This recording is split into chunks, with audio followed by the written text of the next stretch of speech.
लोगों को पूतना की कहानी सुनाई थी हमने।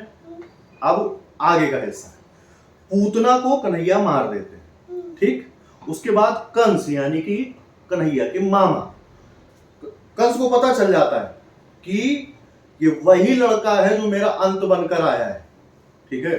तो वो अपने प्रिय सभासदों में से एक चारूड़ को बुलाता है, कंस बुलाता है, ठीक। चारूड़ से कहता है कि तुम तो कह रहे थे कि मायावी राक्षसों में से किसी को भेजेंगे और ये सब हो जाएगा, कुछ काम नहीं हुआ, है ना।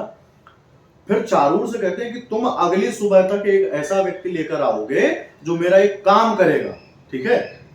चारूड़ अगले दिन एक व्यक्ति को लेकर आता है। कंस के कमरे में सभी लोग मौजूद होते हैं। कंस पहुंचता है तो कंस उस व्यक्ति को देखकर चौंक जाता है, कहता तुम पुरोहित को ले आए, क्या पुरोहित किसी को बताएगा कि हाँ ये व्यक्ति ये काम करेगा? तो चारूड़ कहता नहीं, ये पुरोहित, ये ब्राह्मण यही ये काम करेगा। तो कंस को संदेह होता है कि ये कैसे कर लेगा। तो वो जो ब्राह्मण है, जो पुरोहित है, वो कहता है कि मैं दैत्यों के गुरु शुक्राचार्य को मानसिक रूप से अपना गुरु मानता हूं, मैं अपने आप को उनका शिष्य मानता हूं, ठीक है। फिर जो है वो समझ जाता है कि हाँ ये हो सकता है काम कर दे, है ना, कन्हैया को जाके मार दे।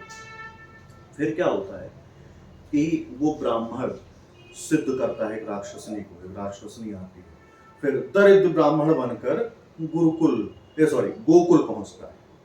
जब गोकुल पहुंच जाता है तो जो कौन होते थे तब? नंद बाबा, नंदराय जी इनको है ना।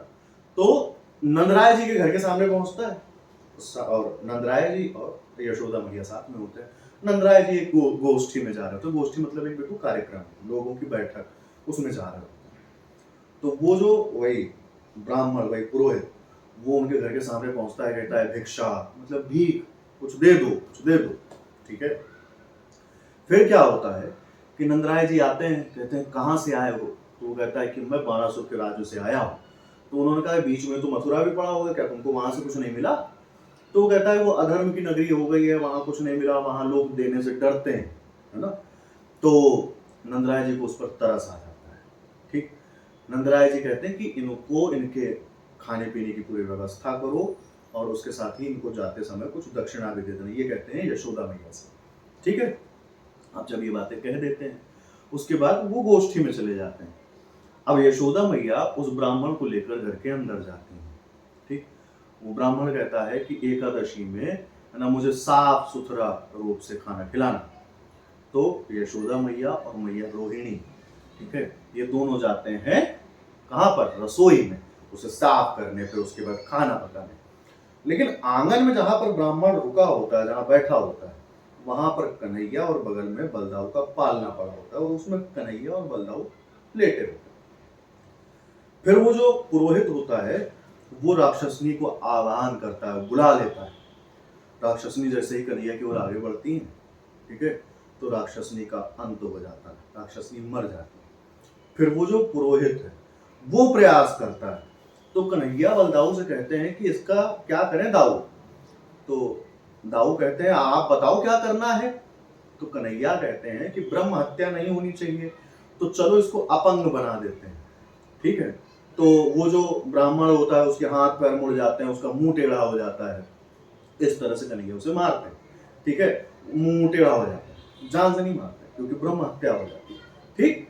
फिर क्या होता है, नजदीक ही गणेश भगवान की मूर्ति रखी होती है, उसमें हार होता है।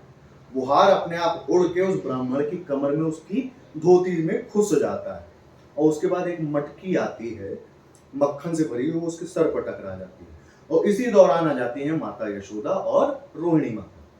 वो कहती है कि ये तो चोरी कर रहा था, चोरी करते वक्त ये मटकी से टकराया होगा, है ना, और उसके बाद इसका ये होश ऐसा हो गया।